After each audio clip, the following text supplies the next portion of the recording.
আমরা সবাই ফিরে আসি, তাহলে আমাদের জীবনে সকলের সাকসেস অবশ্যই অবশ্যই আসবে। আমাদের একটাই লক্ষ্য, সেটা হলো পড়াশোনা করা। আর পড়াশোনা যে করবে সে ভালো রেজাল্ট করবে। এই যুগে যে ভালো রেজাল্ট করবে তার জীবন সাকসেস হয়ে আসবে। যে ভালো রেজাল্ট করবে না সে ঝরে পড়বে, সে টিকে থাকতে পারবে না। যতই ভালো স্টুডেন্ট হোক কিংবা খারাপ স্টুডেন্ট হোক, তার মধ্যে মেধা থাকতে হবে, তার দক্ষতা থাকতে হবে, তার কর্মফল অবশ্যই সে পাবে। আমি সবার কাছে অনুরোধ করব, তোমরা অবশ্যই পড়ার টেবিলে ফিরে আসো, মোবাইলের যুগ ছেড়ে দাও।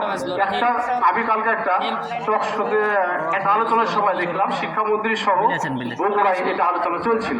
তো বগুড়ার এক কলেজ টিচার ওই শিক্ষামন্ত্রীকে সরাসরি আমি শুধু একটা কথা বলবো এখান থেকে, তিনি আবেদন করেছেন, স্যার আমরা বিগত সালে এই কয়েক বছরের জায়গায় ফিরে যেতে চাই না, আমরা যেভাবে পাশ করে আসছি সেই জায়গায় স্যার ফিরে যেতে চাই। তিনি এই আবেদনটা শিক্ষামন্ত্রীর কাছে করেছেন।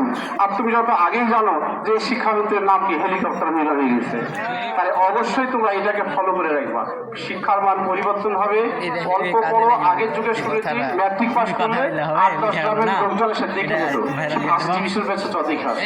এখন তুই ফার্স্ট ডিভিশন কেন 100-1000 মধ্যে 1000 পদ তোমাকে দেখতে দিবে না, কারণ তোমার মধ্যে সেই ভ্যালুটা নাই। লেখাপড়া যে গুণগত মান সেটা তোমার কাছে নেই। হাজার হাজার শিক্ষার্থী হাজার হাজার পাশ করে আসছে প্লাস, কিন্তু কাজ একজন না, হাজারে একজন।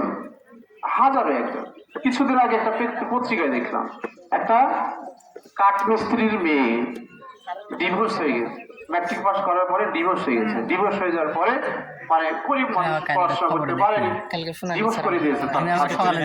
সে নিজে জেদ করে পড়তে লাগছে এবং ইন্টারে পড়ছে এবার সে ডাক্তারিতে চান্স পেয়েছে। বাড়িতে পড়ে কোনো পরিশ্রম, নিজে পরিশ্রম করছে, কোনো টিচারের কাছে প্রাইভেট পড়েনি, কোনো কোচিংয়ের কাছে পড়েনি। তার উদ্দেশ্য কি ছিল? উদ্দেশ্য তার সৎ ছিল, আমাকে কিছু করে একটা দেখাতে হবে, আমাকে কিছু করে একটা দেখাতে হবে।